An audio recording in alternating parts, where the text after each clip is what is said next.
One of the things that I hear over and over again from my colleagues, professors, universities, teachers in schools, one of the things that I hear over and over again is that students' attention span has deteriorated.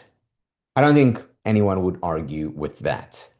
However, and therefore, they conclude, we need to shorten the readings, give more sound bites.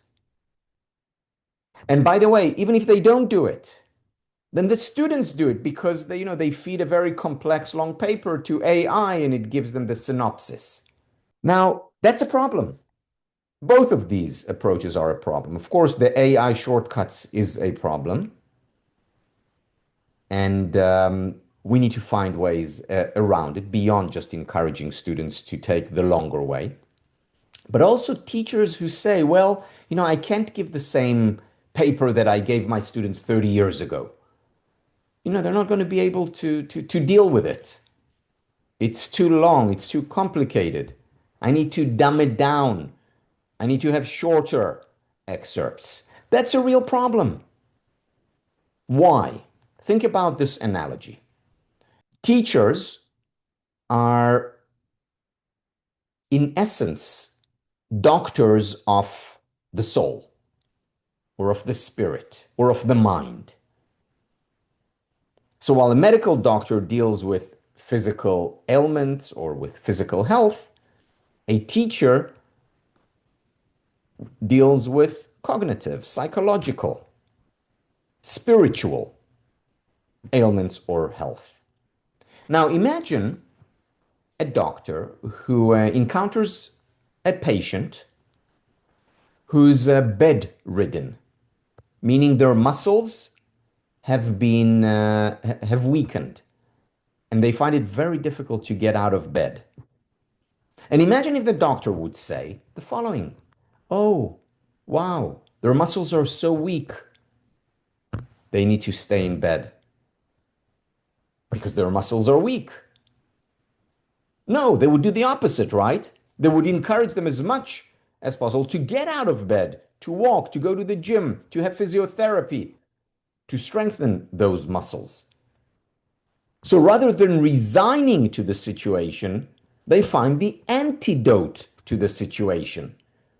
And again, sometimes it's going to the gym, or sometimes in more severe cases, it's going for physiotherapy. But whatever they do, the doctor's role is to get them out of the current predicament, to find antidotes, to find solutions to the problem.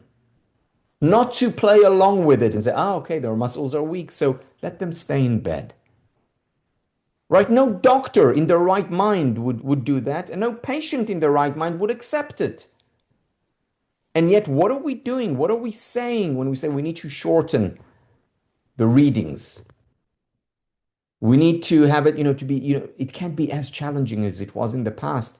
We're resigning to that predicament. It's exactly as if a doctor would say, stay in bed. I don't want to hurt your muscles.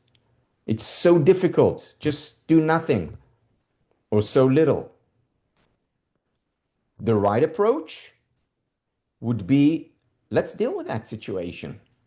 Let's see how we can help our students become better at focusing, better able to deal with difficult texts. So it may not be on the first day of the semester, but my goal is to improve, to enhance their ability to engage with material. Just like as a doctor, my goal will be to help them deal with the challenges of life, such as climbing stairs or lifting their grocery bags. In the same way, my goal as a teacher is to train, to educate, to lead towards those abilities that have eroded, that have been lost, that have not been used. So, your part of the PhD program. The reading's not easy. There are some very challenging texts, whether the PhD, whether the MA program. Now, I could have said, well, academic papers are so difficult. Let me just give them the summary. Or Marcus Aurelius, so complicated. Let's just give the Cliff Note version. No, you read the originals and you struggle with it. All the students struggle, as I do, reading those texts. But that's just simply taking the mind to the gym, exercising those muscles. So that, and by the way, neuroplasticity, our brains are flexible. We can learn and improve our ability to deal with difficult texts, just as we can improve our ability to lift weights. It needs practice. So the short attention span is, teachers ought to see it as a temporary predicament rather than a given. Yes, it's given that many more people have that the average attention span of people today is a lot shorter than it was 20 years ago. Given. But that doesn't mean that we need to tell them, okay, stay in bed, do nothing. No, let's improve that attention span. Let's work on these muscles. And the question is, how? How does a teacher work on it? And how do you as an individual work on it? Because there are so many more distractions today. 3,000 years ago, you didn't, not even even 50 years ago, you didn't have to work so hard on a person's attention span because there weren't as many distractions. A big distraction came along when the TV came along.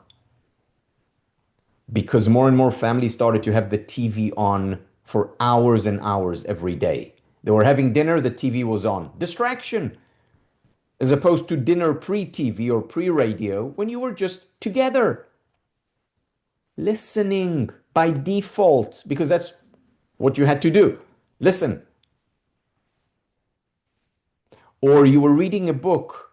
Yeah, you were reading a book or the weekly newspaper, and you were just focused on that because you didn't have a million other distractions while you were reading that book.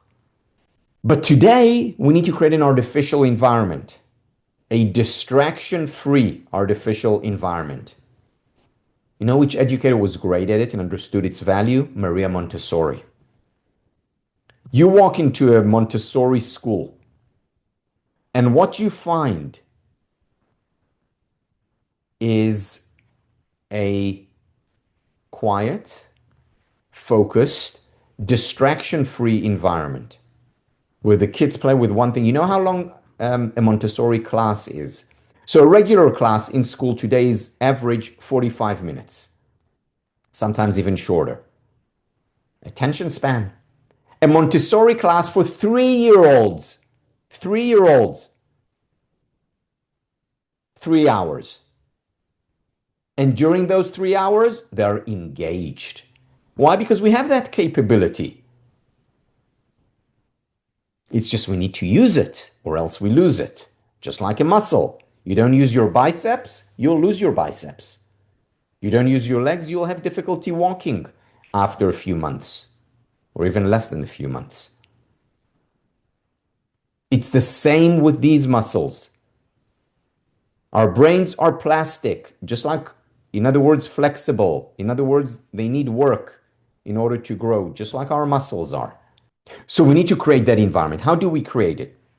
One way to do it is, go to a Montessori school, but I think we're a little bit beyond that in our stage in life. So what do?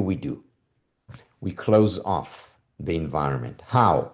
For instance, put the phone away. That's already 70% of the distractions. Learn to live without your phone. Not easy because most of us are addicted to it. Learn to live without your phone for a few hours a day. That will make a big difference. Be cognizant, aware. Don't have the music on or the TV on when you're reading, for instance. And if you're bored, because initially you will be bored because we become addicted to all those distractions, then be bored. Remember what my friend tells her kids when she's a child psychologist. Whenever her kids tell her, Mom, I'm bored, she said, That's okay, sweetheart. Just be bored with dignity. So say that to yourself. Okay, I'm bored.